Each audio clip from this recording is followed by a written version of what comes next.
Welcome back. This is Jeff Byers, and this is Annie 150. This is Module 5, and we are ready to texture our dagger and our battle axe. So, to me, this is probably the most fun part. We did the low poly model, we did the high poly model, and we did the UV mapping for everything. We've got all the UDIM tiles all finished, and just like we did with the food can, now we're ready to texture.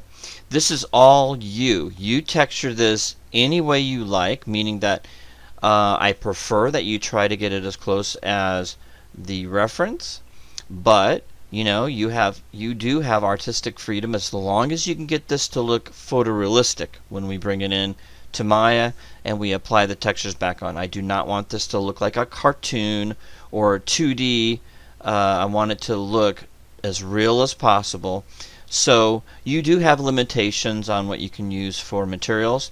I would go out there and look for references of real daggers and see what you can come up with. So even though I give you artistic freedom, I don't want this coming out looking unrealistic. Okay, so again, I want to give you a little bit of artistic freedom this time, but don't get carried away. Don't put materials on there that do not look correct and do not look realistic. Okay, but have fun and experiment. Again, we want this to look photorealistic, so when we bring it into the scene, we want to have the audience look at it and go, wow, that really could be a dagger, or that really could be a battle axe. Okay, so we'll get you started, and then when we get to the point of dragging and dropping materials, you're going to have to find your own. You can either do that on Substance Share, which costs money, or you can find them on the web, these materials, or you can go to Substance Share, and that's where I find most of my stuff. But Substance Sources, I subscribe to that, and they do offer you quite a few, and I will give you some if I find some that I can give you. I'll be happy to give you some of some materials that I found too. Of course, they would be free. The blade, you can make it look. You guys can go. You can make your dagger look really old if you'd like. Okay, and add patina, or you can make it look brand new. It's however you want to do this, and you can experiment. I'm gonna see if I can go both ways, like do two of them, two textures, and render both and see which one I like the best. I prefer probably going with more of a new dagger. That's going to be easier for you to texture.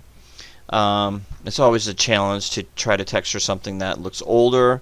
That's when you become more skilled and you're able to add that age and stuff. And I'm not quite sure if you guys are ready for that yet, but anyway, with that said, let's go ahead and get started.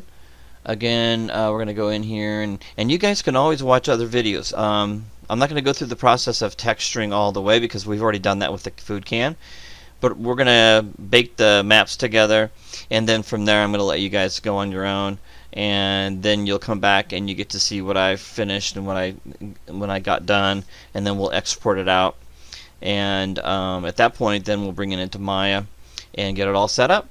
And we are going to be using basically the same lighting system, so I'm probably going to go to that video, meaning I'm just going to send you to the food can video for lighting and getting all that set up, and you feel free to take this outside this time. So I think we're going to do an outdoor scene if you want, and maybe you guys can create something. You need to have a base or some kind of a pedestal, and I want you to come up with something really interesting, maybe sword in the stone type of thing, and just make it fun and make it yours. And I want you to find an HDR image, and you want to go to HDR Haven, so HDR Haven, and I'll have that down on the website, or excuse me, on Canvas on Module 5. So anyway, we're going to have a lot of fun, and I hope you enjoy this module, and we're going to take this from texturing to completion to full render, and basically just following the same thing we did with the food can, make it look really amazing and as realistic as possible. Alright, here we go. So you want to go to File and you want to go to New. We got some new things here that we basically talked about the last time. And we want to use UV tile workflow. And do we want to preserve UV tile layout material and enable painting across the lines? No. Convert UV tiles into individual texture sets? Yes. We want to go with legacy. Okay. Do we want to import cameras? No. Documentation, we want to go 4096 by 4096. Again, if you have a slower system or you don't have as much memory on your video card, you may not want to go very much higher than 2048 by 2048. I'll accept both because I know some of you guys' systems just aren't going to be able to handle the 4096. If you can do 4096, let's always do that. But if you can't, I will accept 2048 by 2048 as well. So it just won't be as clean. So I'm going to do 4096 by 4096. We're going to do PBR metallic roughness always, and then click on select. Go to your folder. Oh, I'm in the wrong documents. There we go. And we will go to Maya and projects, and I'm going to find my project wherever it may be. So here we are. Okay, so we got these battle axes here, and we need the dagger. So battle dagger, low poly dagger, low poly, there it is. So we're looking for dagger low poly, okay, and then we got the dagger high poly here. Okay, so I'm going to go dagger low poly. We're going to click on open, and we're going to click on OK, and there it is. Okay, so there's the low poly, and it looks good. It came in. You just kind of want to look around it. Okay.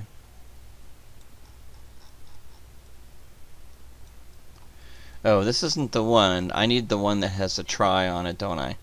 So let's get rid of this. Go to new and go on 4096, and we want, I saved so many of them here. There it is. Substance Painter. This is why I named them properly. So go in here and we're going to do Substance Painter Dagger Try Low Poly. This is the one that's triangulated. I remember that. Yep. Okay, click on open. Everything else looks pretty good. I don't think we changed anything in here. Alright, and then add. And let's go ahead and discard that one. That looks better. Okay, that looks great. Alright, so you guys kind of know the drill here. Meaning that we got to see our texture sets here. 1001, 1002, 1003, and so on and so forth. And our battle axe had 5. So the idea here is I'm going to have 4 different separate textures. I haven't figured out what I want to do yet, and I'm going to keep that a secret because I want you guys to do your own texturing. But we're going to go ahead and get at least the maps baked, and then you guys can go on your own, and then basically you'll be able to see what I got finished, okay, at the very end when we export. Okay. Alright, so let's go in there.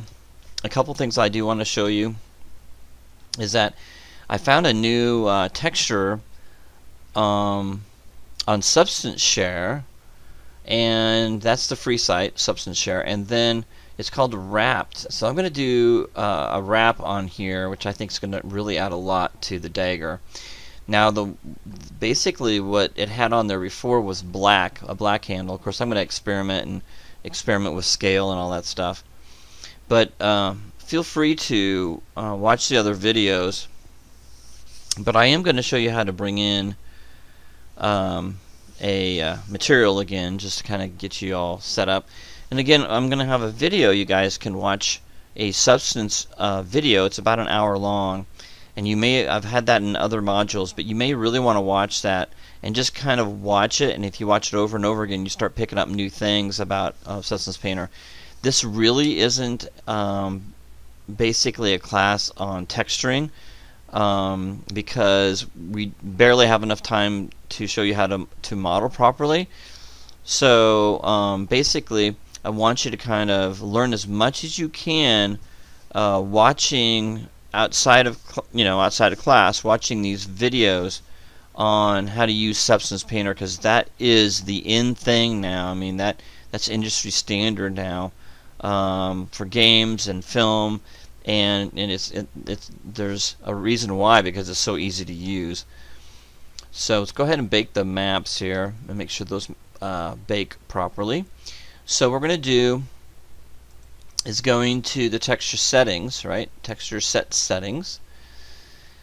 And it already sees us at 4096 by 4096. Mixing is combined, and 3D space neighbor is fine. And then we're going to go in here. There's not much we need to do here. Okay. So we're going to go into bake maps.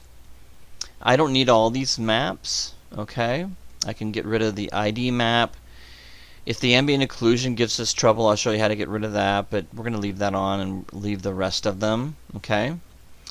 And if you're confused about what these do, there is that video on PBR texturing that kind of takes you through what a curvature is and what the thickness map is and all that stuff.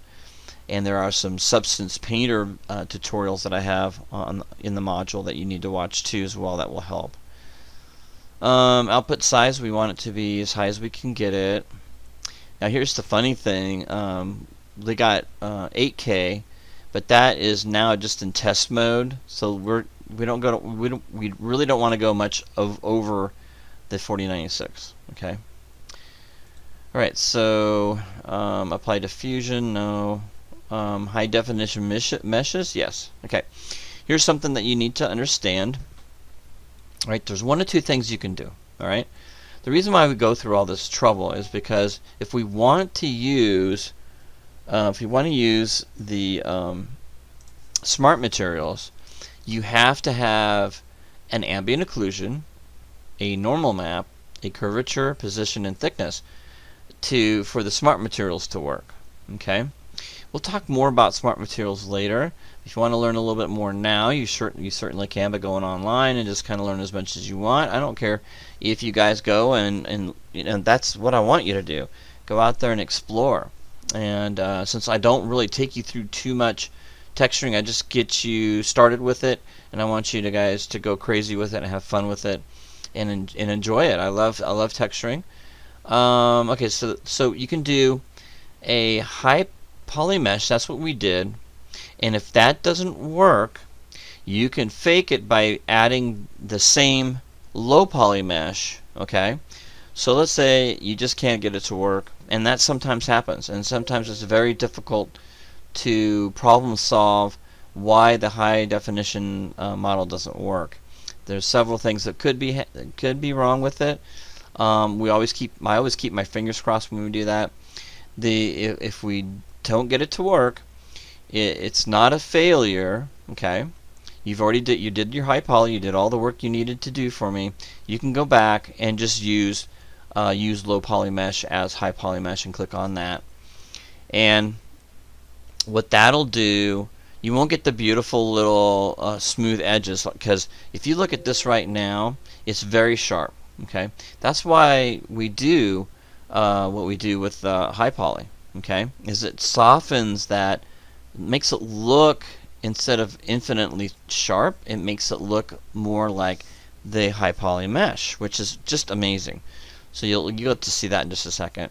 So I'm going to shut this down a minute. I'm going to get a little bit closer. You can see the difference here.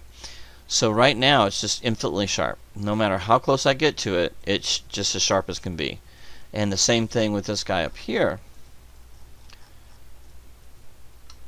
Very sharp. Okay. So remember that when before the bake and then after the bake. Okay. Alright, so we're going to go and bake mesh, and we need to change that again. Unfortunately, everything looks okay here, except for ID map. We don't need that, and we have a high definition. Notice I'm not changing anything in here. Click on that little piece of paper there, and we're going to go to Substance Painter High Poly. We don't need the triangulated one. I don't know why I put tri. But let's click on that. I don't think you're not supposed to triangulate the high polys. I didn't. I just put tri in there. And high poly, it is not triangulated, so just remember that. So high poly and click open. Okay, so that's done. And then before, in the older version that I had in Substance Painter, this newer version basically saying it's going to be 24 textures selected for baking. Okay, so that's pretty interesting. Okay, so we got 1, 2, 3, 4, and then we got 1, 2, 3, 4, 5, 6. So 6 times 4, yeah, 24. And then we're going to bake selected textures. So everything looks good. I don't see anything I need to change. Okay, I didn't change anything. Okay, and then click on Bake Textures. I'm going to stop this for a moment while it's baking all the textures. Pause it. I will point out it's very cool that you get to see all the changes it's making. See, it's doing the thickness, the normal, it's telling you which one it's doing. That is really cool. They didn't do that before on 2018. This is a brand new on 2020. That's really cool. You get to see how it's baking those maps. Very interesting. Okay, it's almost done.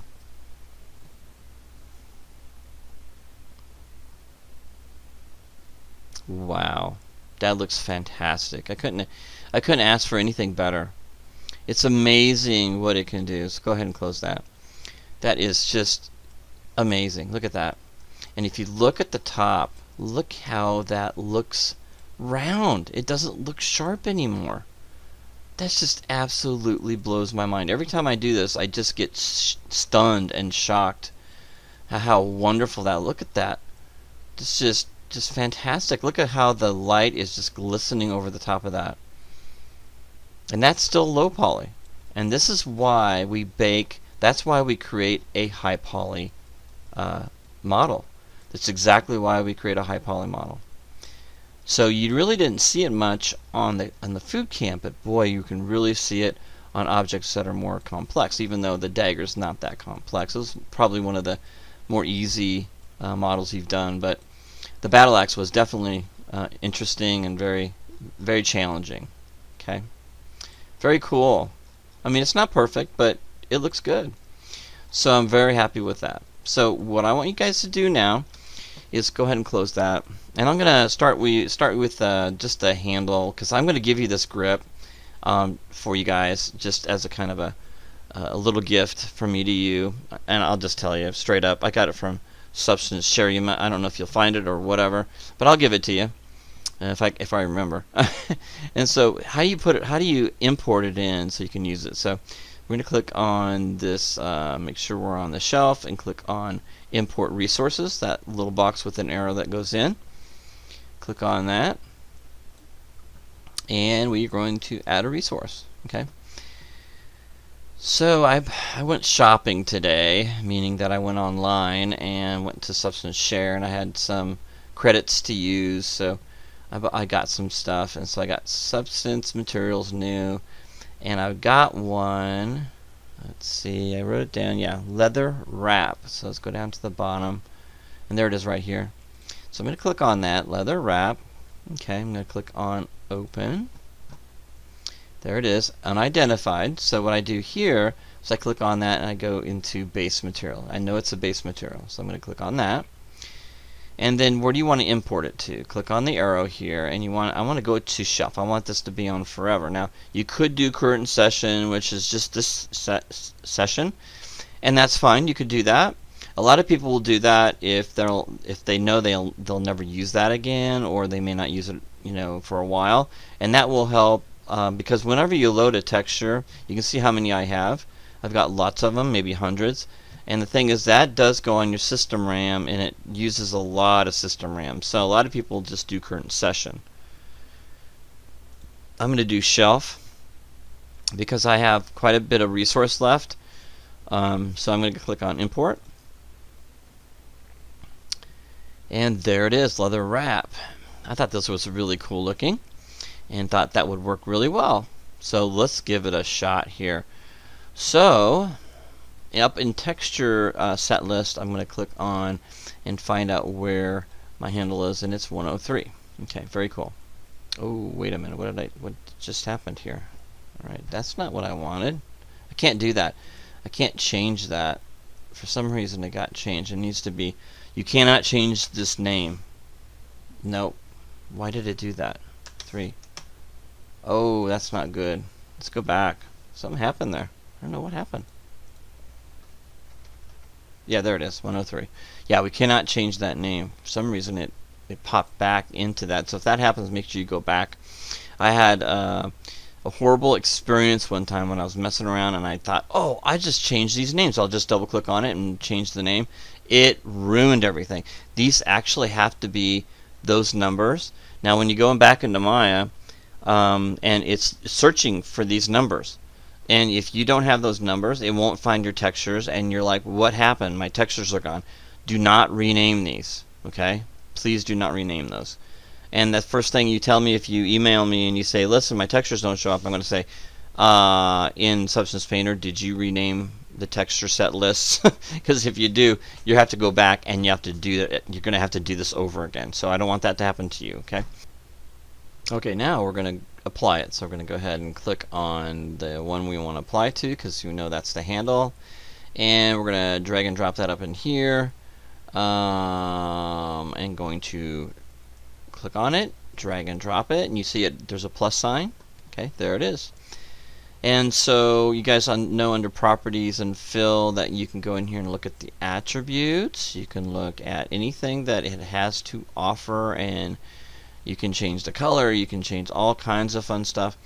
And let me move this around so we can get a better look at this. Okay. Alright, so we see UV projection, bilinear, and here's the scale. This is what we really need to look at here. Okay. And okay, let's take a look. And what would the wrap look like? And that's not correct. Maybe like that? Yeah, if that was wrapped, would it look like that? Maybe that's a little too big. That's a little too small. You got to be careful there. Probably that. That might work.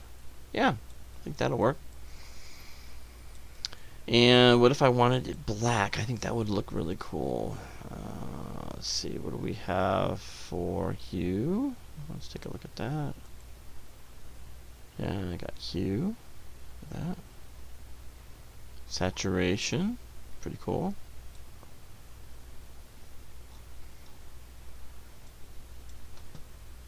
Okay, let's get in a little bit closer. So I'm going to bring the saturation back to whatever it was, 0.5. I think it was 0.5, maybe. Yep. Saturation. Okay. We could make it black or just gray. That was at 0.52. Yeah, 0.5. There we go. Level in, level out. Color. I don't know if it lets us do color. If we have a choice. There's the fill. Okay. Yeah, I don't think it, oh wait a minute. Hue, channel, mapping. Okay, I don't see in here. I can mess with the hue, I guess. We did that before.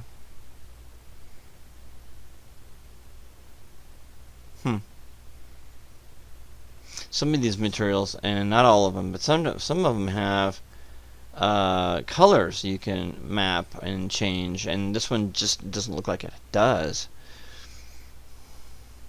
And we got low in, low out here. It's kind of neat, interesting to see what's going on there. And sometimes you just don't know what these parameters. Oh, there we go. Oh, that looks better. It was too deep, I think, before. Yeah, that's too deep. Some of you might like that, but I don't care for it too much. And level. See what this does. Interesting. Yeah, we can get some interesting looks here. See here. Huh, interesting. Yeah, I like that.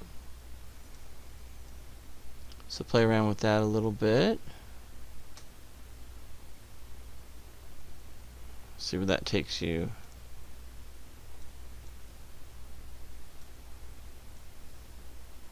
I'm trying to get not to get things looking like cartoonish, and that's kind of hard to do. I think this has a little bit of that feeling of cartoon, you know. I'm looking. Ooh, see that seam? Now that's a seam. That's why you don't like to have seams. Now there is something called triplanar that does help with that. Okay, let's take a look. Does it have that option? Projection. Here it is, triplanar projection. And that, oops, won't let me go back. There it is, triplanar. Okay.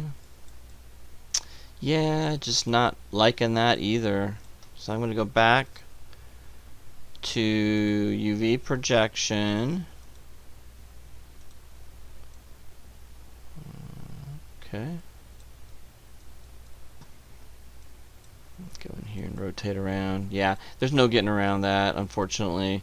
Now, triplanar does help in some instances, not all instances.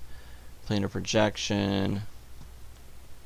But then it does okay there, but then you go sideways. That's no good either. And spherical projection. It doesn't work at all. So we'll go back into UV projection. That's the best we're going to do. And we're just just have to watch that. We could probably mess with rotation, maybe. I don't know if that'll help. Try to get it close, right?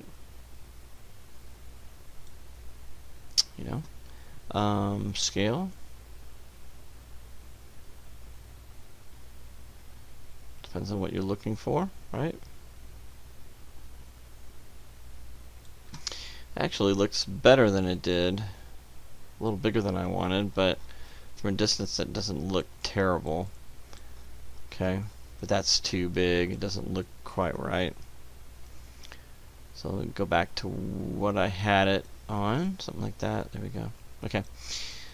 So that's the problem with a seam, and you could go back and probably do a cylindrical map on there, and that might be something that I do, and it's not that hard to do a cylindrical map, and see where that takes us. But you're still going to have a seam in the back. There's just no way around it. Okay, and then you can go to different things like this. Like I can drag and drop this, and you can see that I made it the leather black, which is a lot less noticeable. If I did something that's unconventional, I grabbed this leather and just dragged it and dropped it over top. Okay, that causes you still see the other. Let's see. Let's move that down a little bit. There we go. So you can see everything. You still got that leather underneath. So if I turn that off, you can see it's still there, but it adds that color that we had before. Let me turn this off, and you can see that's what that looks like. Okay, so what I could do is put that seam in the back. Okay, so I'm gonna move that around. You may not have this texture, guys, so this is the problem with me showing you, like, this is how I'm gonna texture. So to show you how to texture, you may not have this. Interesting. Okay, that works. And then you got your scale for this one. I think I'm going to put that in the back like that. I like that in the back. That looks like a natural seam there to me. Okay, that looks better rotated. Okay, there we go. So I'm happy with that. And then we'll come back and you can see what I get when I finish. And I will see you back, and then we'll export the textures out, and then we'll get the battle axe in, and I'll let you guys texture that too as well. Again, try to follow the reference the closest you can, and try to find some wood textures. Remember, wood, metal, we talked about the types of materials you need, and go ahead and go for that. And I'll see you guys back in the next video.